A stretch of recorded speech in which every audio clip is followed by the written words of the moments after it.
Morning, good afternoon, good evening. The Scramble for Africa, Mark II. Mark I, of course, was the one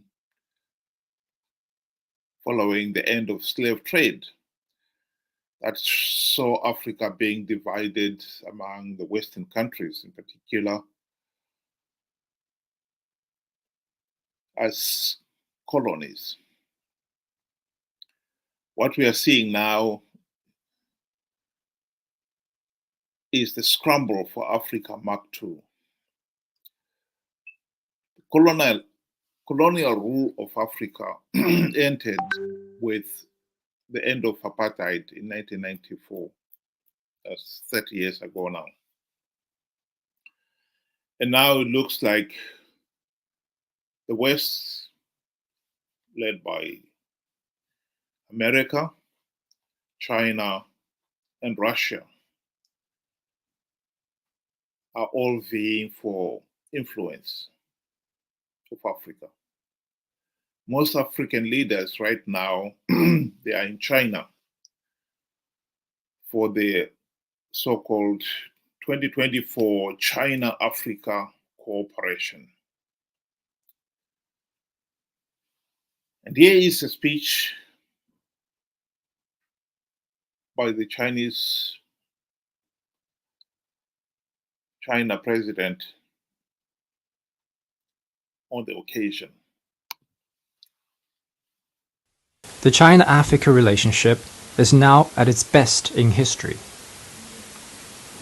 With its future growth in mind, I propose that bilateral relations between China and all African countries having diplomatic ties with China be elevated to the level of strategic relations, and that the overall characterization of China-Africa relations be elevated to an all-weather China-Africa community with a shared future for the new era.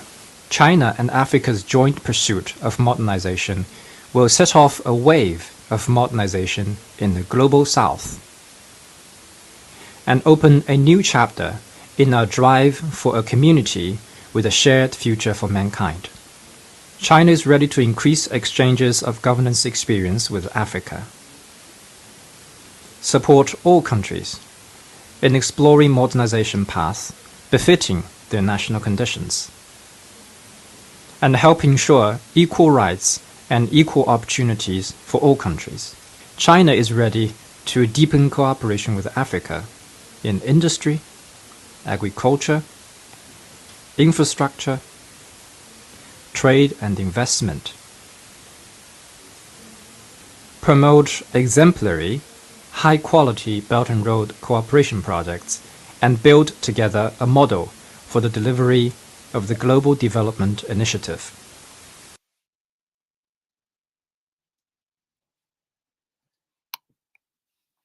Well, if China was truly committed to all those things, I think Zimbabwe would be now miles ahead of some of our neighbors, because Zimbabwe's relationship with China dates back to before the end of colonial rule. China played a key role in helping Zimbabwe fight to end white colonial rule. And by supplying arms and training these ZANU-PF freedom fighters. Yes, I think one cannot deny that it was Zimbabwe and the people of Zimbabwe's responsibility to seriously consider what kind of leaders would an armed struggle throw up. And we've got to put our hands up and admit that we did not consider that.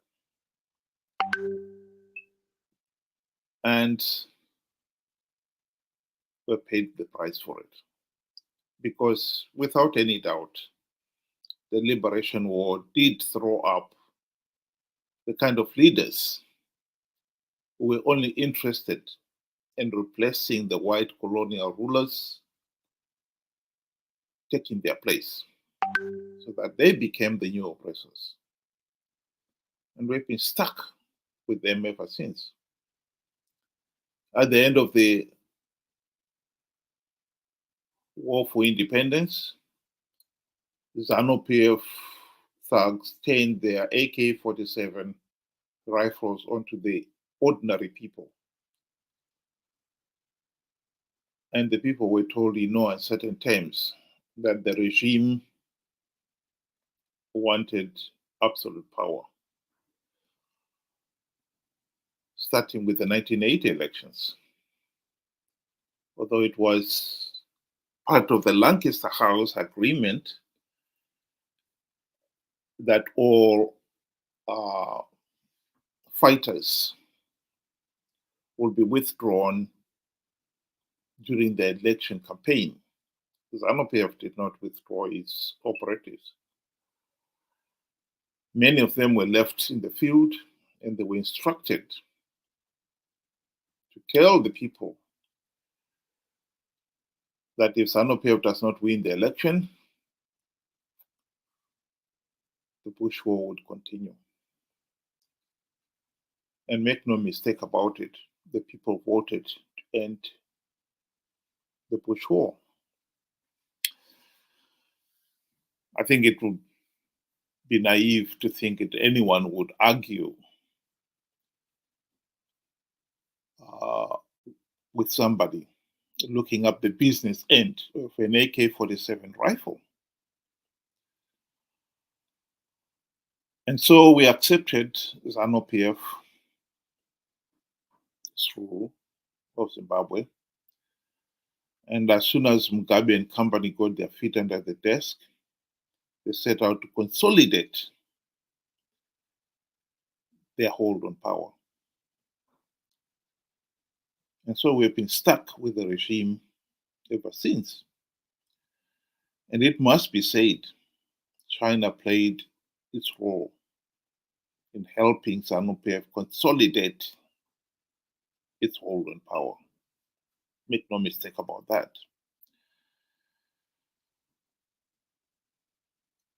Mugabe, after independence, the first 2 decades of Zimbabwe's independence, had very good relationship with China and the rest of the world. But that did not last. He picked the fight with the West, and by the late 1990s, he had made the West his public enemy number one. He enjoyed, and I mean really enjoyed, denouncing the West at every opportune moment. He fell out with the Western backed IMF, World Bank, and other financial institutions. I think the main reason for it is that he could not repay the loans, and picked a fight with them so he could justify breaking up the relationship and not paying the debt. And that's when he launched his Look East policy. And he called the Chinese our all-weather friends. The Chinese welcomed him with open arms. And the advanced loans to him on projects that they clearly knew Zimbabwe did not need, and that ZANU-PF would waste the loan and would not be able to repay it. But they lured him in. And it was not long, of course, before it was clear that ZANU-PF had dragged the nation into debt with the Chinese to the point where the Chinese dictated the terms. The Chinese knew ZANU-PF had fallen out with the West to the point where there was no risk of competing with the West in terms of influence in Zimbabwe. China had complete and total influence in Zimbabwe. And so what we are seeing here with this China-Africa cooperation is China trying to maintain its influence in Africa and reaching out, bribing the continent's leaders, particularly those countries renowned for their bad governance. Because one of the things that China is offering is that you can rule as you please. China will never judge you. In the case of Zimbabwe, you can rig elections, and China will still continue propping you up. And that has appealed to many African countries. They don't want to be judged. They want to maintain power at all costs. And in the case of Zimbabwe, of course, China has helped ZANU-PF stay in power.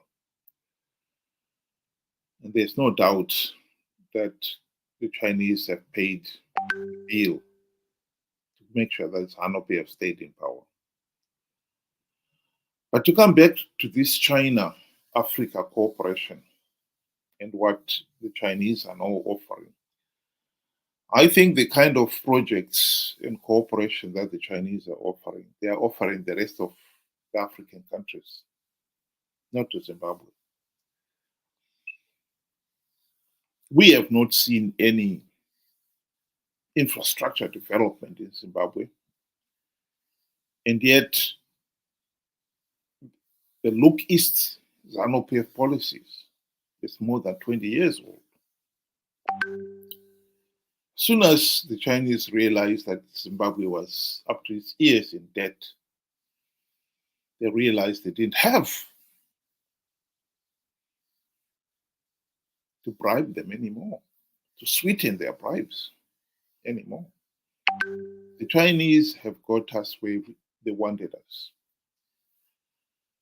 I think it is no secret that Zimbabwe is a colony of China in all but name.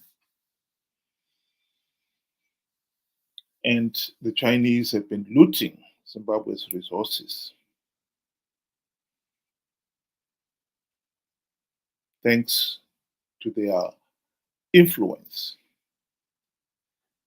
in terms of finances. Zimbabwe is up to its ears in debt with China. And politically, they have been the one that have managed to help Zimbabwe, ZANU-PF in particular, stay in power at all costs. And ZANU-PF appreciates that.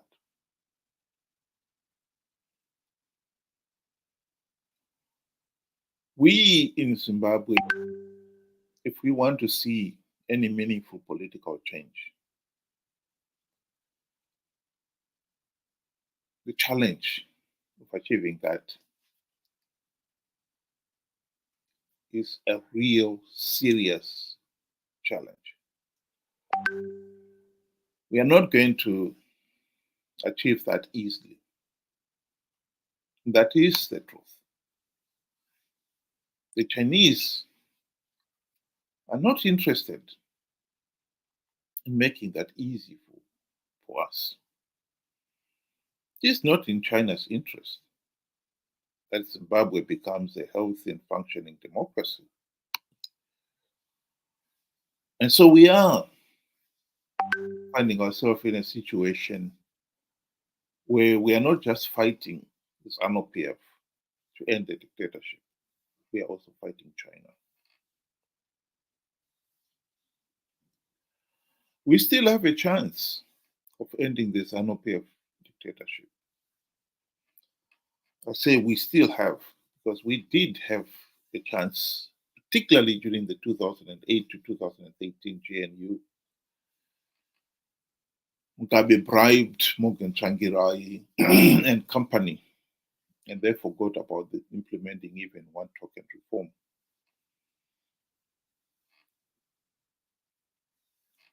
Still, ZANU-PF is obliged to hold regular elections. Last year, we had the 2023 elections. It was a chance to end the ZANU-PF dictatorship. If Nelson Chamisa had not conned his followers to participate in those flawed elections in their millions to give the process legitimacy, I believe SADC would have been compelled to deny ZANU-PF political legitimacy if Zimbabweans had not participated in last year's elections in their millions.